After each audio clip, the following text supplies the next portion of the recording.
I am going to be talking to you about mental health, healthy relationships, and positive parenting.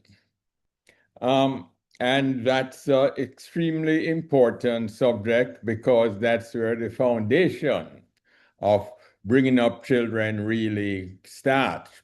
It says in Proverbs that train up a child in the way he or she should go, and the child will continue on that path. So by the end of the session, I'm hoping that you'll understand the connections between mental health and parenting, appreciate how healthy relationships build emotionally healthy children, learn practical evidence-based parenting skills, and recognize the symptoms of some common mental health problems, and leave with simple strategies and that you can begin using today. The scriptural background, as we said, train up a child in the way he should go. And I think many of the problems that we have, as I say many times in my conversation with wife and others, that many of the problems caused by children not going to Sunday school. Ephesians 6:4 said, "Do not provoke your children to anger, but bring them up in training and instructions of the Lord." And Psalm 127 says, "Children are a heritage from the Lord." Parenting is not only raising children, it is shaping future adults. Now, what is mental health? When we talk about mental health, what are we really talking about? Mental health is feeling emotionally secure. We should be able to cope with the stresses of life effectively, develop healthy relationships, should be able to solve problems, and find meaning and hope in what we are doing. So mental health is much more than the absence of mental illnesses and disorder. And mental health begins at home. Children's brains are built through relationship. Modern neuroscience shows that the brain develops fastest during the first 5 years of life. And during these years, consistent love strengthens the brain's connections. Stress weakens the connection. Nurturing relationships build resilience. Children are dependent on their surrounding, dependent on the adults around them.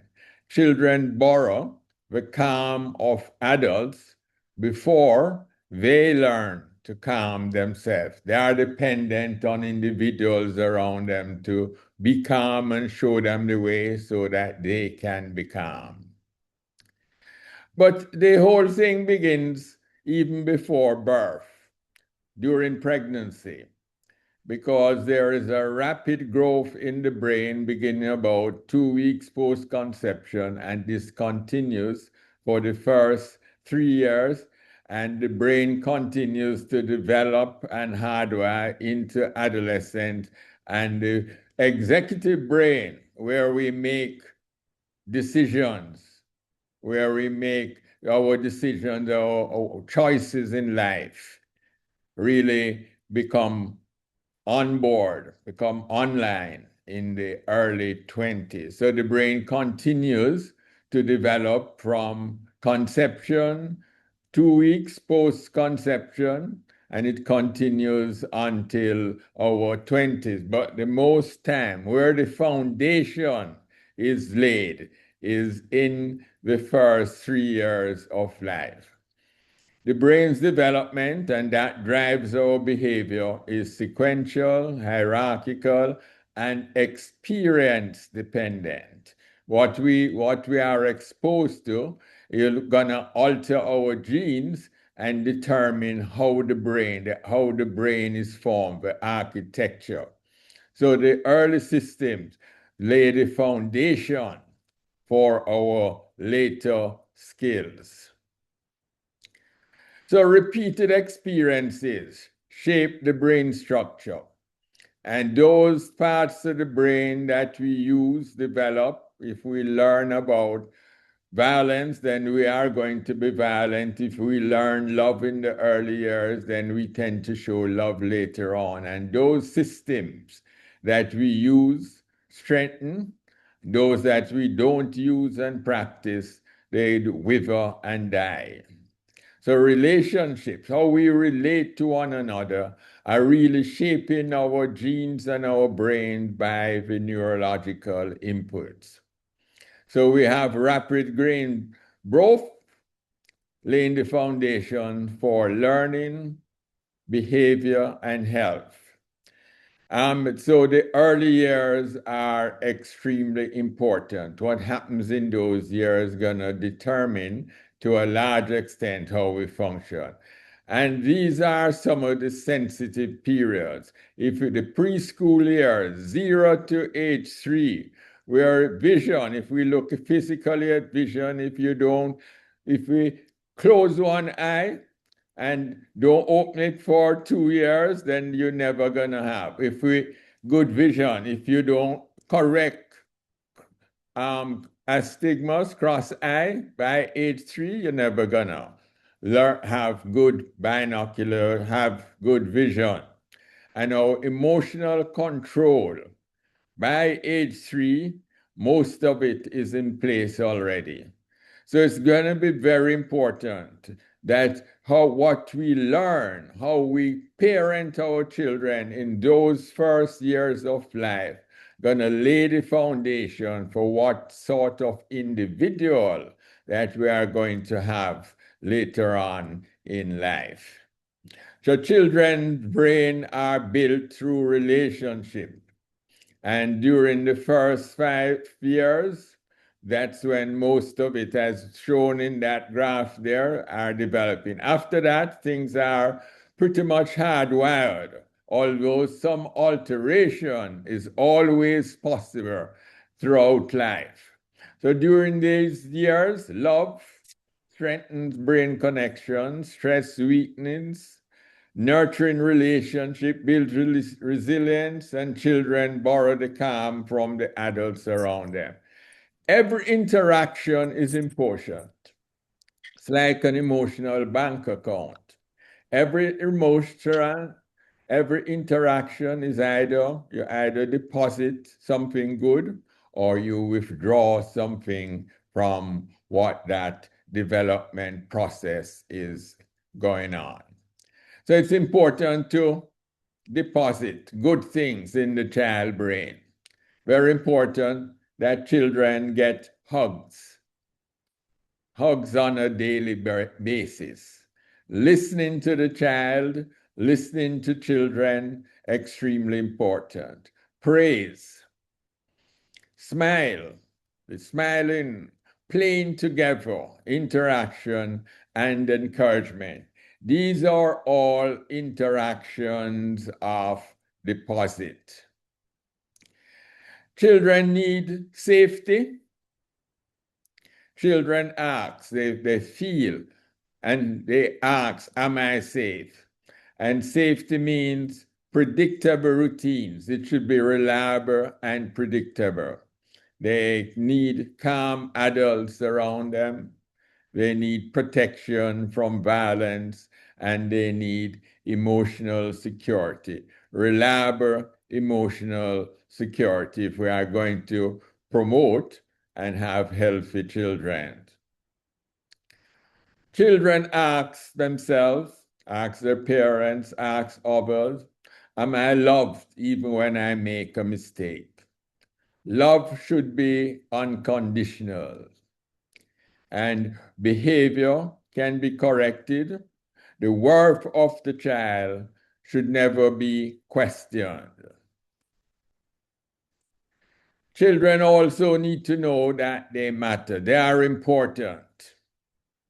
And you do this through the connection. They need the connection, sense of belonging. Therefore, the importance of having family meals. I was about to say daily family meals, but these days I know that with all the things that's going on in the adult's life, many times that's not possible. But I recommend that at least once a day, and we can talk about that, we should be able to sit down and have a family meal. Going to church together, extremely important. And many of the problems, and this is me saying this now, that many of the problems, especially with some people, are due to not going to church in the early years, not going to Sunday school, so they never learn what they ought to have learned. Family traditions are important. Celebrating birthday, making the child feel they belong and that they are important. And it's also important praying together, getting that sense of connection and belonging. Encouragement and reframing is important. Instead of saying you always behave bad, and you can use this in any way you want, children, you can reframe it to something positive. Something that you notice that the child have done, notice you have helped your sister, or some praise. And it doesn't have to be perfect. It's very important that the child feels a sense of importance and get regular encouragement. It's also important to set limits. Children actually feel safer when they know that the parents, the caregivers have set safe boundaries. And healthy discipline teaches, they should teach the child each time you are disciplined, the child should understand the reason for the discipline so that the corrective measures can take place. Harsh punishment frightens the child and not recommended. Children listen better after feeling understood. Instead of what's wrong with you, try understanding the child's feeling and say, I can see you're upset, or something like that, because connection opens the door to correction. When you don't make the connection, you can't get the correction that is needed. It's also important that you listen more than you speak. Many children are waiting patiently for someone to really hear them. So the recommendation is for you to practice, stop, look, listen before responding. Take your time to try to listen to the child more than you speak. So try to understand what's happening with the child before doing something corrective or giving the child a response. Praise should also be specific. Instead of good job, say, I appreciate how you were, how you did X, how you did Y. Specific praise builds confidence. Teach emotional vocabulary. And one of the things that I often say in Jamaica, many individuals, instead of saying how they feel, they say they feel away. And regardless of whether they are angry, depressed, upset, fearful, So it's important to teach children to say how they are feeling, to teach whether they are disappointed, frustrated, embarrassed, lonely, grateful, excited. And it's well known, emotional intelligence. Children who can name their emotions can manage them better. And we often see children mixing up anger and frustration. You see children hitting the wall when they can't learn something or when they don't understand something, and that's because they're angry. But they're mixing up anger and frustration. When you are frustrated, what you ought to do is take a break and go and get some help, and then you can come back. If you mix up the two, then you're going to start hitting the wall because you have mixed up the two feelings. Children who can name emotions manage themselves better. So it's important to teach children emotional vocabulary very early in life.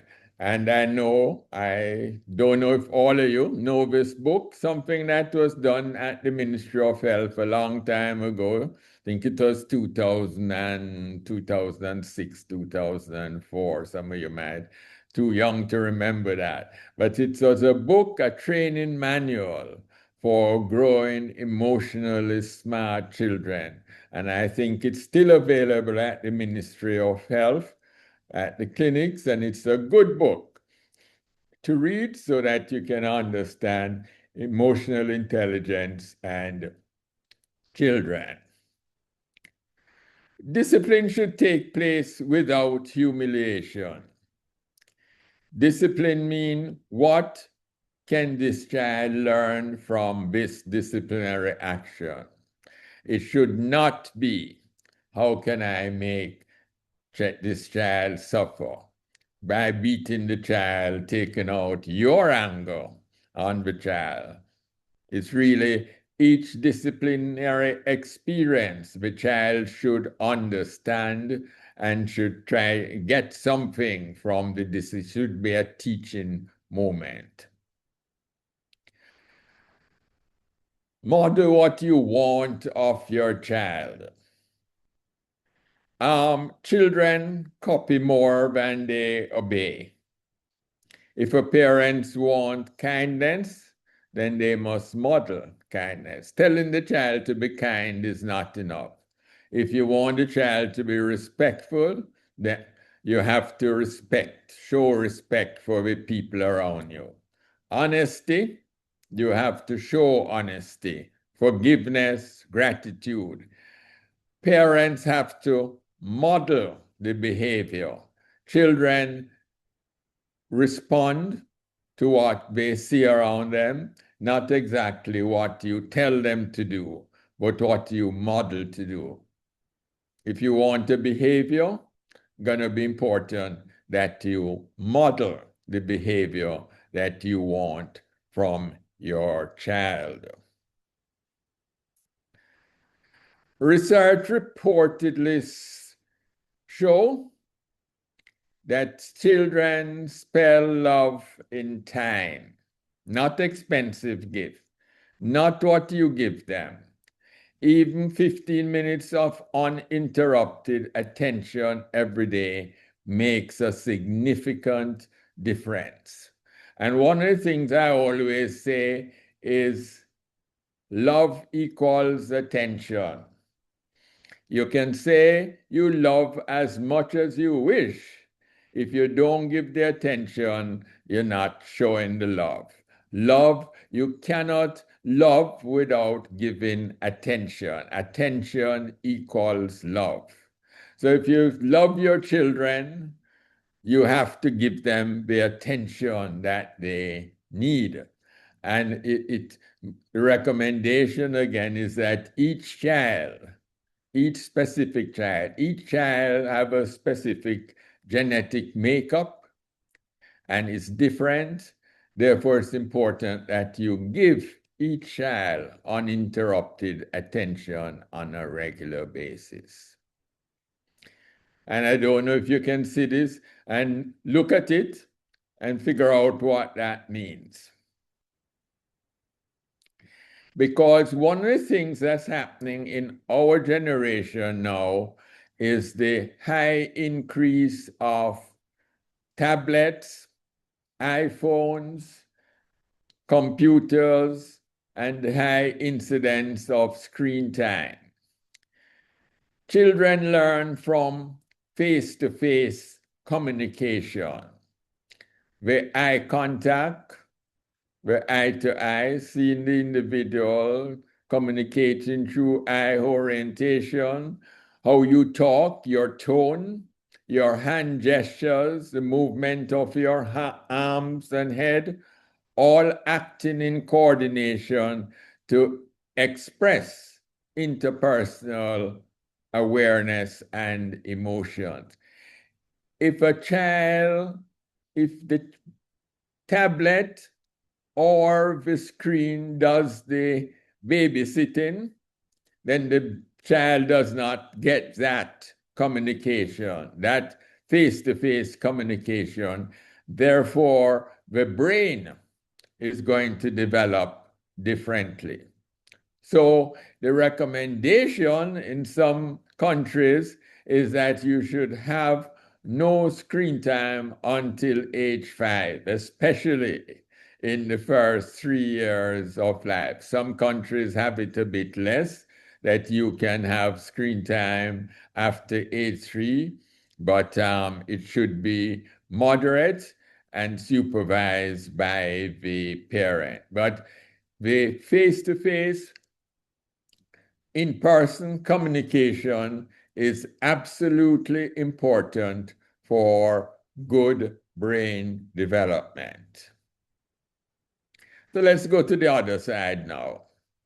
Chronic unbuffered stress, the stress in the violence, the unreliability of adults, the beating, the absence, all of the negative stressors gonna lead to impaired learning, poor attention, mental health risk, and also increase in the non-communicable disease, the diabetes, hypertension, etc. Because if you have unbuffered stress, then you are going to increase the cortisol in the body. You do have toxic stress over a time, and that is going to alter the brain chemistry, leading to impaired learning, poor attention, mental illness risk, and increased NCDs. But the impact of trauma and stressors start way back in the unborn fetus. And this is research in developmental neuroscience, psychiatry, and maternal fetal medicine has shown the intrauterine, when a mother is exposed to high stress levels, the intrauterine environment is changing how the brain is developing. And we used to talk about that at Victoria Jubilee a long time ago, that the mothers who were under stress, they are baby. The interaction between mother and child is different from a mother who was not exposed to stress. And there was a time in our Jamaica, in our environment, when mothers were protected, specifically protected during pregnancy from any possible stressors. Maternal stress exposes the fetus to high levels of cortisol and other stress hormones which cross the placenta, predisposing the individual to high stress reactivity later in life, with increasing risk for anxiety, depression, and other mental health problems. Like when they are at risk for pressing the accelerator extremely hard when any stressors happen, go from 0 to 60 very quickly and hold it at 60 for extended periods of time because the brain has been programmed to overreact. Any experience or event that alters the neurochemical signals during development can change the ways in which the brain cells develop, thereby altering brain function. So when there is increased stress, when there is toxic stress, during pregnancy or early in life, when the brain isn't fully developed, the external stress is going to alter how the brain functions later in life, leading to behavioral problems and mental health and physical problems also. So when a pregnant mother experiences trauma, abuse, violence, chronic stress, her body releases the stress hormone. The stress hormone crosses the placenta, altering fetal development, leading to dysregulation of the stress responses later on. So when somebody bad driving on the road and everybody lose their temper, a lot of that sort of problem is laid down very early in life, the dysregulation of the executive brain, so that the executive brain can manage the stressors of life appropriately. So the critical 90% of the brain develops before age 5. So anything that disrupts the cortisol level or the attachment, if there's a disruption in the attachment to the caregiver, if the mother leaves and go abroad to make money and send back the gifts to the child, that's going to disrupt the attachment, and that's going to cause problems in life later on. And or even though you might have another caring caregiver, the separation is going to be stressful. There can be resilience, but it disrupts the attachment. And that leads to language development, sensory regulation, and disrupt the emotional control pathways, and also can cause sleep problems, disrupt the sleep architecture. And this is a shot of a healthy brain. This comes from Bosnia, I think, not in Jamaica, where you have the healthy brain showing how active it is, all these red paths there, all these paths. Now, the abused brain, you notice all these areas are very inactive. So when you have lots of violence early in life, you have damage to the brain, so that brain, parts of it, we might not have this extreme outcome, but then the brain will have some damage, so you have the risk of developing problems, mental health problems and behavioral problems later on in life. And I recommend this book to everyone, because what happens to an individual early in life, the body keeps scores. So, and especially if there is trauma, and we have a high incidence of violence in our society, high incidence of beating, and high incidence of toxic stress. So this is a good book for everybody. It's on Amazon. You can get it and read it. So, when do you seek help? Mental health warning signs. Parents should seek help if a child has persistent sadness, if there is a major change in sleep, withdrawal, loss of interest, the child not acting like the child used to act.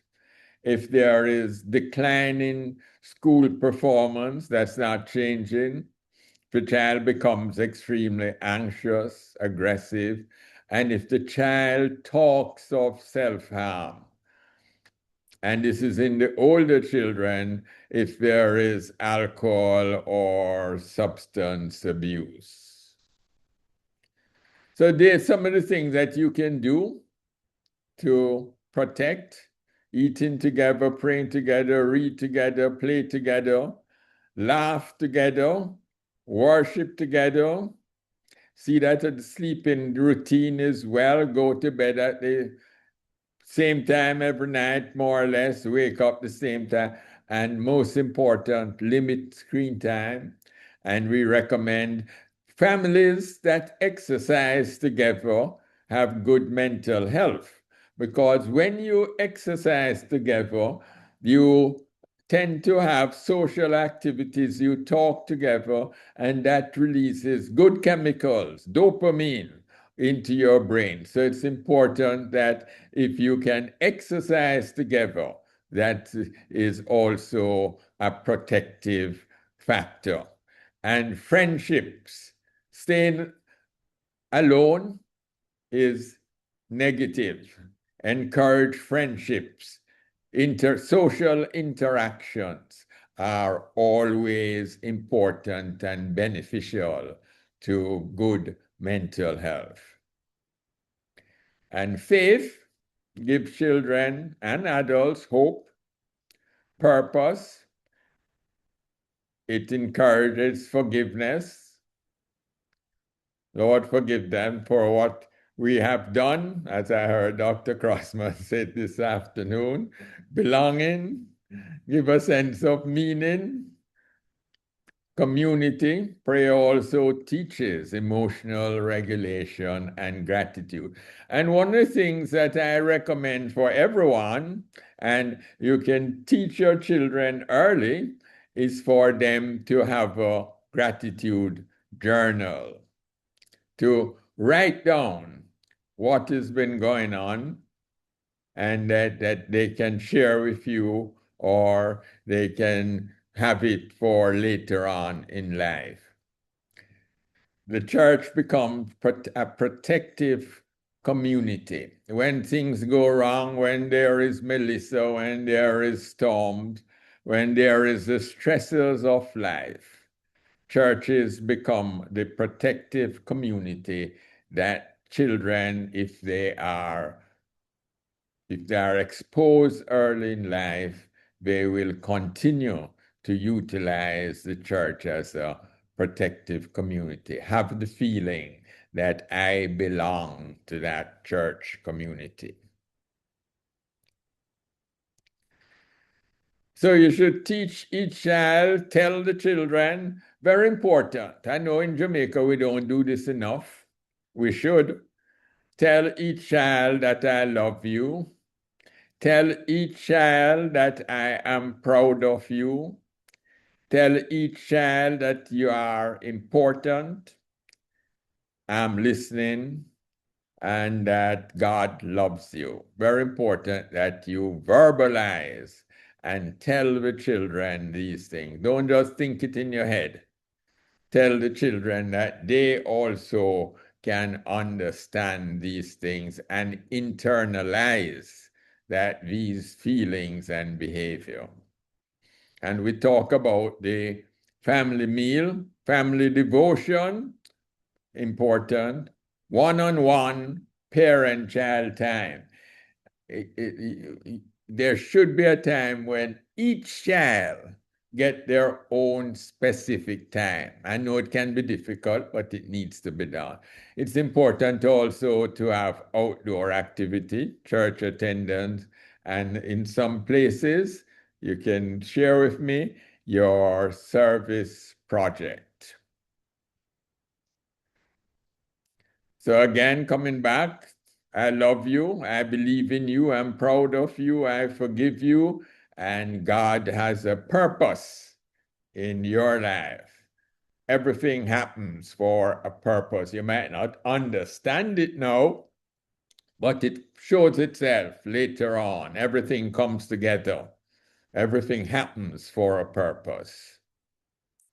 Children, remember how they were loved, how you listened, how you were corrected, how you do forgive them, and how you live. If you talk to adults, they will tell you all the things that they remember early on in life and how it affects their life.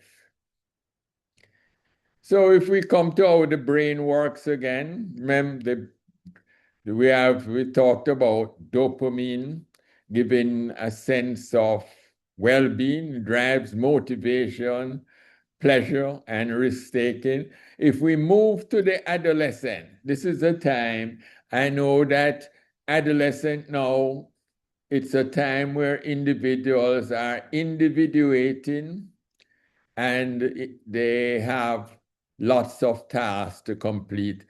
And it's a time when the dopamine pathways, the motivation pathways, the pleasure pathways, the risk-taking pathways are dominant. So when you see an adolescent acting out, it's important for you to try to understand what is going on.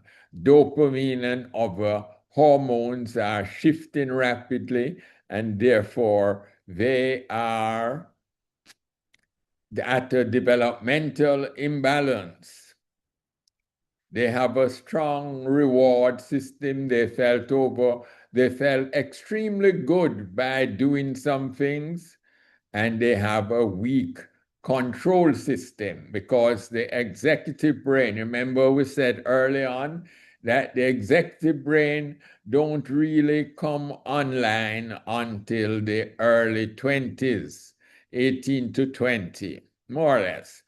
So their executive brain, the adolescent executive brain, is not online, not managing the impulses, the dopamine levels that are surging, the testosterone and other levels that are coming on stream. It leads to risky behaviors, high risk taking, and emotional intensity.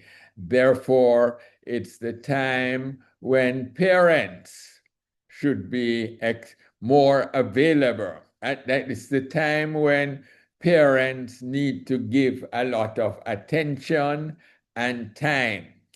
The adolescent job is to test the boundaries because they are coming into their own now, individuation.